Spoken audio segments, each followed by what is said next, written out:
whether it be for the utility point, you know, and that is a very valid point for having an auto knife. I mean, having that thing immediately deployed and ready to go into action, whether that be some sort of an emergency action or simply getting some utility tasks done and then getting back to whatever it was you're doing. There are so many reasons to have a nice little auto knife.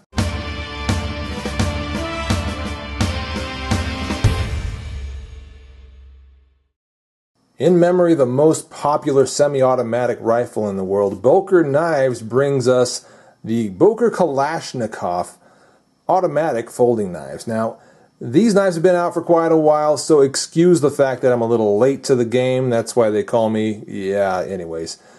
The Boker Kalashnikov knives, like I said, have been out for a while, but I really got to throw my name in there, throw my opinion in there, and let you guys know what cool knives these are. I've really enjoyed them, and it's taken me a long time to get around to this review, but man, I've been carrying and using these knives quite a lot over the past, how long has it been? Year, 2 years almost since I bought one of these or both of these? I can't remember, to be honest, but I've had them for quite a while, and I've really loved them. I put some pretty good use into both of them. You can see that on the blade right here, both in some standard EDC testing, which I try to do, kind of creating a battery of tests for the EDC knives I do, that I review, for the purpose of review, but also just in standard use, in carry, in daily carry. Absolutely. But before we talk about that and sort of the role that I see these things fitting into, how they carry for EDC and all that, let's go into some of those tests. Let's talk about how they did. And of course, for that battery of tests, there's some paper, there's some cardboard, and there's a little bit of wood. I go to the paper first just to get a sense for what kind of a fine edge these knives can take. Not necessarily come with, but can have on them. This is AUS 8 steel, not 8A.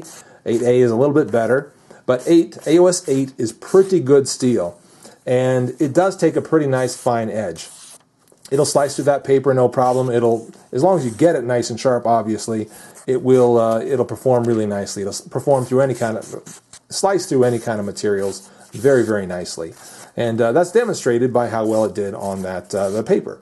Also, I moved on to some cardboard to kind of test the lubricity of the knife, the blade, see how the edge really slides through that. It's a good material for testing that.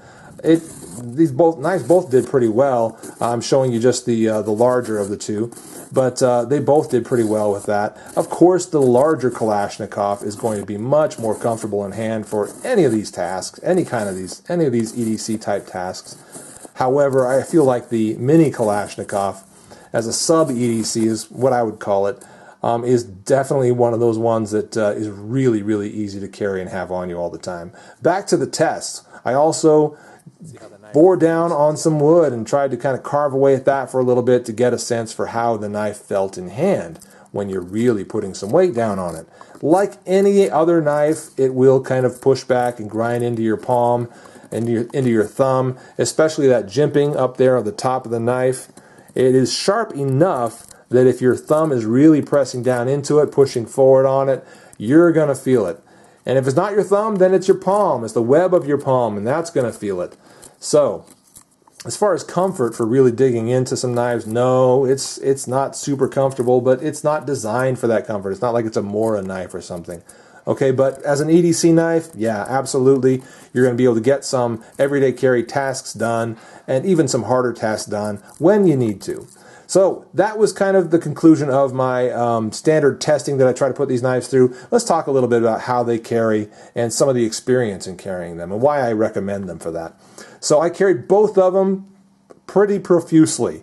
The EDC, the sub-EDC version here, which is my own category, the mini Kalashnikov, is the one I probably carried the most because it's just such a good complement to a larger size knife. If you want to have something that's a bit larger, and that's going to be the one that you have for some of the hard tasks you may encounter, and then you've got the small one for the light tasks you probably will encounter. That's what this one was employed in, and that's how frequently it was used. It was used a lot. So resharpening that edge did happen from time to time. However, it held a nice enough edge to get light cutting tasks done fairly frequently, with no resharpening needed, and that's pretty awesome. Deployment is one of my favorite things about this knife. Obviously, it's got that push button on it. If you live in an area where it's legal to own an auto knife and carry an auto knife, then I highly, highly recommend getting the auto version of this knife. I think that you can get a non-autoized version of it. That's not a word, I know. But in which case, you would just sort of press that and then pull the knife out, lock it into place, and then that little plunger right there would obviously lock the blade. And how is the lockup while we're on that subject? Pretty good, not perfect at all. There is some side to side, there is some front to back. That said, I've never felt like I was in danger of having this thing slide loose and move forward and cut my hand, because that plunger does a pretty good job of blocking that from happening. There's a spring underneath that on this side that kind of pushes that this way, locking the blade in place, and it does a really good job. But the deployment on it, extremely fast, right? And then, of course, to put it back into the handle, it's just a matter of pushing the button down, getting your hand and pushing it down. And also, for the smaller one, it's very easy to do that all one-handed. Just thumb on the button, and the finger closes it like that. You can very easily, I would say you can easily do that with the full-size Kalashnikov as well. It's just a little more dexterity needed. However, they both deploy lightning fast, and that is just a joy. So whether it be for the utility point, and that is a very valid point for having an auto knife. I mean, having that thing immediately deployed and ready to go into action, whether that be some sort of an emergency action or simply getting some utility tasks done and then getting back to whatever it was you're doing. There are so many reasons to have a nice little auto knife. It just works so nicely. It's not just flash, it's really, really convenient. So I love the idea of auto knives, and when you can get them at this price, which again is, I haven't mentioned this yet, but it's quite good. I mean, the mini and the full size both come in, not much more than $30 for even some of the higher end versions of the knife. There are a ton of different versions of these knives, so look out for those. I recommend Blade HQ. I think they're the only place where you can get the mini, and they've got a huge variety of the standard, huge variety of both, really. So fun knives, very enjoyable, very advantageous from a utility standpoint to have that automatic deployment feature. Such nice, good price, good edge, good ergonomics on them, especially on the larger one. When you get to that smaller one, no, my fingers do not land in the actual grooves where these are. They kind of go over the top of them. But that's the case with something like the Flash 1 as well. My fingers do not land in those grooves. It doesn't mean it's a bad knife. It's just, it's just one of those features about it. We could compare the large size with a number of good EDC knives and somewhat EDC plus size. In fact, I don't have a ton of other EDC knives here, but we can have a look at, here's the Benchmade Mini Presidio. And you can see that blade size is fairly comparable. And also the width, you can see, is fairly comparable too.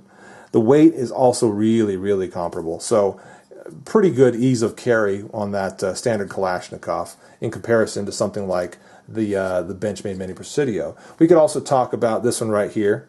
This is a CRKT Icoma designed Fossil. Very cool knife. Look for my review of this, forthcoming if you haven't seen it already. Great knife. Really like it. But it is also quite comparable in size. Okay? So it is what I would classify as possibly on the large side for EDC. I know some of you guys are like, oh man, you are such a dork. That is not a big knife by any means. Yeah, I know, I understand. My categories of knives are not necessarily the same as yours, and that's perfectly fine. But I would classify it as a slightly larger EDC knife, not quite EDC plus, maybe straddling the fence. And I do have some knives that I would say categorically do that. They kind of straddle the fence between EDC and EDC plus. You might say that the Boker Kalashnikov, the full-size Kalashnikov, perhaps straddles the line between EDC and EDC plus. However, I would say that there's no doubt that the Mini Kalashnikov is definitely in the sub-EDC category, along with the Flash 1, along with, oh, what else? How about the Buck Vantage? Definitely in that same size category. There's several others I could bring out, like how about the Spyderco Cat G10? Yeah, really close in the size weight category of all these sub EDC type folders, but possibly pushing towards the more capacity end of that. You know, slightly larger, slightly beefier, possibly, but not by much. This is a really carryable knife. One that with that deep carry pocket clip, and I haven't really addressed that fact, very deep carry. One that you could slip into the waistband of your pajama pants and just have on you all day long in extreme comfort. So guys, the Boker Kalashnikov and Boker Mini Kalashnikov, again, brought to us to commemorate the most prolifically distributed and used semi-auto rifle in the world, but in its own right is quite a nice knife and very affordable. I hope this review's been helpful to you. These are great knives. You ought to check them out. I'm the Late Boy Scout. Thanks for watching. Got a Polish Tonto AK-74 here in 5.45 by 39. This is a 200-yard gun. I'm very proud of that. Now I'm just going to spend some rounds